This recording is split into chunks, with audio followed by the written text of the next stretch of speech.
Welcome to Trash Talk, the podcast where we turn waste into wisdom. Join us as we talk about smart ways to manage trash and protect our planet. Let's get started! Mabuhay! Aming kamag-aral! Ako nga pala si Jenny. At ako naman si Jana.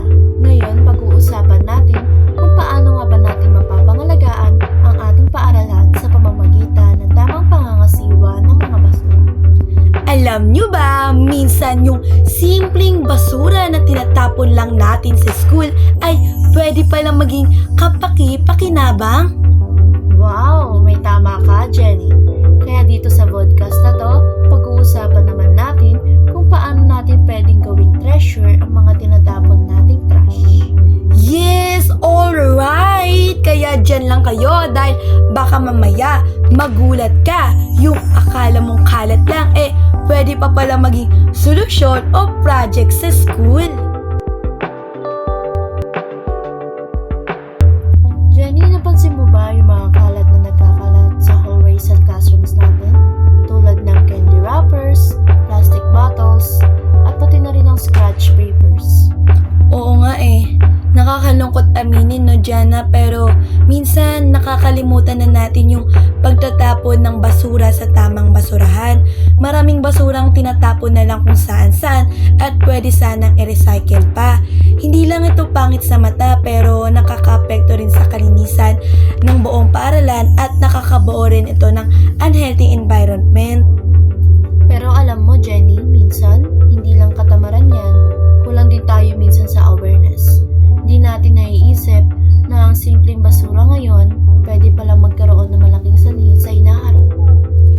Totoo, kasi 'di ba kapag yung mga tinatapon nating mga basura ay napupunta sa drainage o kanal tulad ng mga plastic o yung wrappers, kaya kapag umulan ng malakas, hindi nakakadaloy ng maayos yung tubig, kaya nagkakaroon ng pagbaha. Speaking of ulan, napansin mo ba ngayon, Jenny, na parang halos every week na lang may class suspension?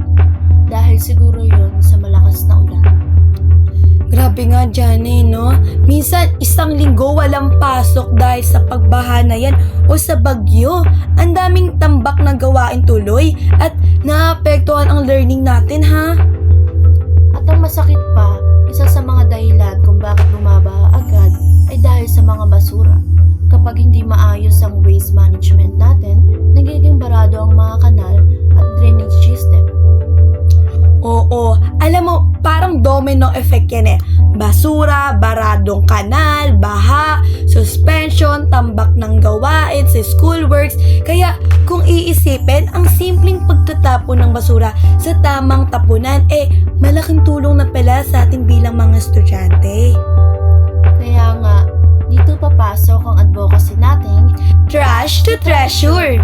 hindi lang ito tungkol sa paglilinis, kundi tungkol din sa pagbabago ng ating pag-iisip na ang basura ay pwede maging simula ng mga solusyon natin. Yes, ang ganda ng sinabi mo dun, Jana, no? Kasi kung iisipin lang, marami sa atin yung tinitingnan natin yung basura na walang silbi. Pero kung iisipin, depende lang talaga sa creativity at disiplina natin kung paano natin gagawing kapaki-pakinabang ito. Exactly. Halimbawa, yung lumang karton. Pwede natin itong gawing organizer sa table. Yung mga plastic bottles, pwede gawing plant pots o pencil holders. Yung mga lumang paper naman, pwede natin itong gawing notepads o art materials. At alam mo ba, may mga estudyanteng gumagamit nito, yung mga recycled materials bilang project nila sa school. Hindi lang sila nakakatulong sa kalinisan, nakakatipid din sila sa gastos, Jana. Kaya simple lang talaga na kailangan lang natin tandaan ang 3 R's. Reduce, reuse, and recycle. Tama! Unahin natin ang reduce. Iwasan ng sobrang paggamit ng plastic, lalo na sa kantin. Halimbawa, pwede tayong magdala ng sarili nating lalagyan at utensils para hindi na disposable ang gamit natin. Sa reuse naman, subukan natin gamitin ulit ang paper, folders at notebooks hanggat maaari. Hindi kailangang itapon agad. Minsan, isang pahina lang ang nasulatan pero tinatapon na agad. Oo nga eh. At sa recycle, maraming paraan. Gamitin natin ang creativity natin sa paggawa ng mga bagong bagay mula sa lumang materials gaya ng paggawa ng recycled arts, organizers o eco bricks. Fun facts, alam nyo ba na kung ang isang estudyante ay magre-reuse ng scratch papers at folders, makakatipid siya ng halos 2 hanggang 3 notebooks kada taon? Wow! Isipin mo yun, kung isang buong section ang gagawa niyan, parang ilang puno na rin ang maliligtas natin dahil hindi na kailangan magputol para sa bagong papel. At kung buong school ang gagawa, ang laki ng impact, hindi lang sa environment, kundi pati sa disiplina ng bawat estudyante. Pero hindi lang ito tungkol sa pagtitipid o kalinisan ha. Ang waste management ay may malalim na koneksyon sa climate change. Tama, kapag hindi maayos ang pagtatapon ng basura, magkakaroon ng air pollution at flooding na parehong nagpapaalala ng climate change. Ang mga basurang nasusunog o napupunta sa landfill ay naglalabas ng greenhouse gases tulad ng methane na nagpapainit sa mundo. Kaya nga kung gusto nating mabawasan ang sobrang init, ulan at baha, kailangan nating simulan sa maliit na bagay sa ating sariling disiplina sa basura. Isipin mo na lang kung bawat estudyante sa Pilipinas ay marunong mag-segregate at mag-recycle, gaano kalaki ang mababawas ng basura araw-araw. Ang dami siguro. At mas magiging malinis ang paligid, no, Jana? Hindi lang sa school, kundi pati sa buong community. Kaya mga mag-aaral, huwag nating isipin na maliit na bagay lang ang pagsunod sa 3 Rs. Tandaan, kapag pinagsama-sama ang maliliit na effort, nagiging malaking pagbabago.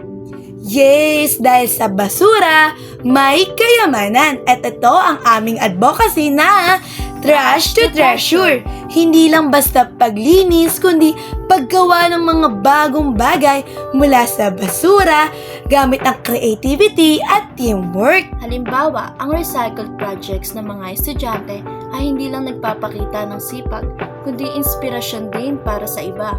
Ibig sabihin, kaya nating baguhin ng mundo. Isang bote, isang papel, isang hakbang sa bawat araw. Hay, at kapag lahat tayo ay nagtutulungan, hindi lang school natin ang magiging malinis, kundi pati ang ating kinabukasan ay magiging mas ligtas at mas maganda. So schoolmates, nakita natin na kahit simpleng basura, pwede pa pala maging treasure. Oo, basta may disiplina, creativity at malasakit sa ating kapaligiran. Kaya sama-sama nating gawing mas maayos at mas makulay ang ating paaralan. Remember, let's keep our school green and green.